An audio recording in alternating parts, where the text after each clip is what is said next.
Hello दोस्तों, मैं जितेंद्र रघुवंशी। दोस्तों, आपका स्वागत है मेरे चैनल पर। जैसा कि अभी आप जान रहे हैं कि अब जनवरी चल रहा है और फरवरी और मार्च 2 महीने और बचे। इसके बाद हम सभी को अपने रिटर्न फाइल करना है। तो जो सैलरीड पर्सन है, जिनकी हाई सैलरी है, जो टैक्स लिमिट में आती है, वो लोग सोचते होंगे कि मैं टैक्स सेविंग कैसे करें। तो अब जैसे मैंने एक वीडियो बनाया है, इसमें मैं आपको बताऊंगा अगर आपकी सैलरी 12 लाख तक भी है तो आपको उस पर कोई टैक्स देने की ज़रूरत नहीं है, बशर्ते आपको कुछ इन्वेस्टमेंट करने होंगे अपने सैलरी में से सेविंग करके।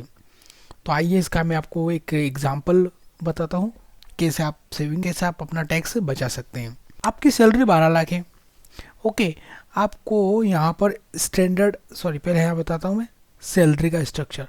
आपकी सैलरी 12 लाख है। 12 लाख कैसे? 8,24,000 बेसिक है।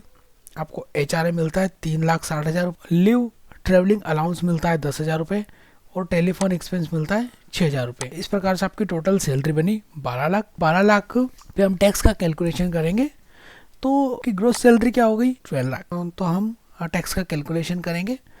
अब आप देखिए स्टैंडर्ड डिडक्शन। सबसे पहले आपको स्टैंडर्ड डिडक्शन मिलेगी बाय डिफ़ॉल्ट 50,000 की।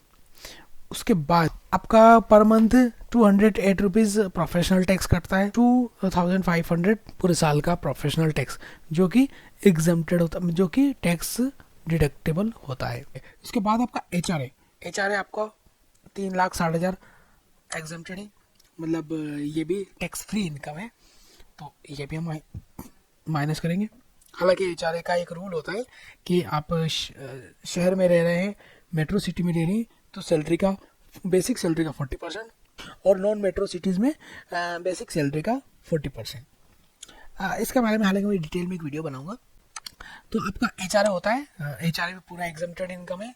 उसके बाद ट्रेवल अलाउंस, ये 10,000 तक एग्जम्प्टेड होता है। तो ये हमने पूरा 10,000 को एग्जाम कर दिया। टेलीफोन एक्सपेंस हमारा 6,000 तक का एग्जेम्प्टेड होता है। तो जो मैंने यहाँ अभी अलाउंसेस डाले थे वो पूरे एग्जेम्प्टेड लिमिट के ही डाले थे। तो यहाँ पर पूरे एग्जेम्प्टेड पूरे का एग्जामेशन हमें मिल गया। ओके, आप अपने एम्प्लॉयर को जो HRA है उनसे बोल भी सकते हैं कि हमारा सैलरी स्ट्रक्चर टैक्स फ्रेंडली बनाए, मतलब HRA, LTA, टेलीफोन एक्सपेंस इस प्रकार उसे बाइफरकेट कर दें ताकि आप उन एक्सपेंसेस की डिडक्शन मिल जाएगी। तो ये सब घटाने के बाद हमारी नेट ऑफ टैक्सेबल इनकम कितनी बची? 7,71,000।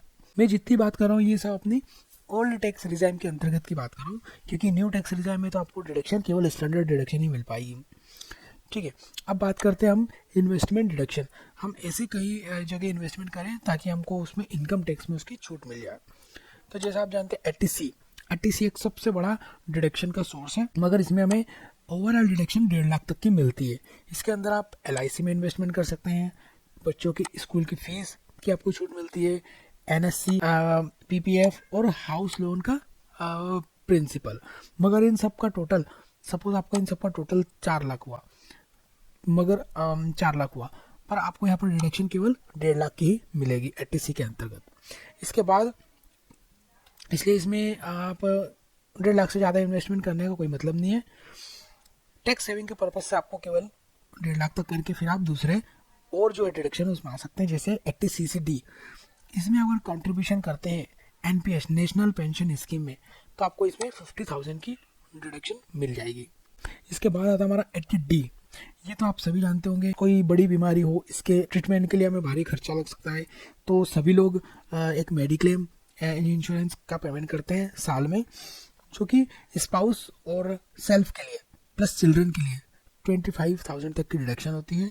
वहीं अगर आप सीनियर सिटीजन, मतलब अपने कोई मम्मी पापा है, आपके दादा दादी है, उनके लिए आप कर रहे हैं, तो आपको 50,000 तक की डिडक्शन एडिशनल मिल जाएगी। मतलब टोटल डिडक्शन 75,000 की 80D के अंतर्गत मिल जाएगी। बाद हमारी एक बड़ी डिडक्शन और आती है 80EE के अंतर्गत, जो हम होम लोन अगर हमने लिया है 80EE के अंतर्गत, अगर आपने कोई होम लोन लिया है तो उसका इंटरेस्ट की आपको 2 लाख तक की डिडक्शन मिलेगी। आपका अगर 2,56,000 रुपये साल का इंटरेस्ट बना तो आपको 2 लाख तक की उसमें इंटरेस्ट की डिडक्शन मिल जाएगी। और अगर 2 लाख से कम है तो जो भी कम हो वो डिडक्शन आपको मिलेगी। ठीक है, तो इस प्रकार आपकी टोटल डिडक्शन बनी 4,75,000। अब हम डिडक्शन का टोटल देख लेते हैं। ये सारी डिडक्शन घटाने के बाद आप देखेंगे कि आपकी जो इनकम बची है टैक्सेबल इनकम, ठीक है, ये आपकी 2,96,000 की टैक्स टोटल टैक्सेबल इनकम बनी है। अब सपोज आपके पास होम लोन इंटरेस्ट नहीं है तो भी आपकी इनकम कितनी बनेगी, 496। अब इस केस में या चलो कोई सी भी एक डिडक्शन नहीं भी होगी तो भी ये अंडर 5 लाख है। तो यहाँ पर आपको मालूम है ओल्ड टैक्स रिजाइम में आपको 5 लाख तक के इनकम पर कोई टैक्स नहीं देना है।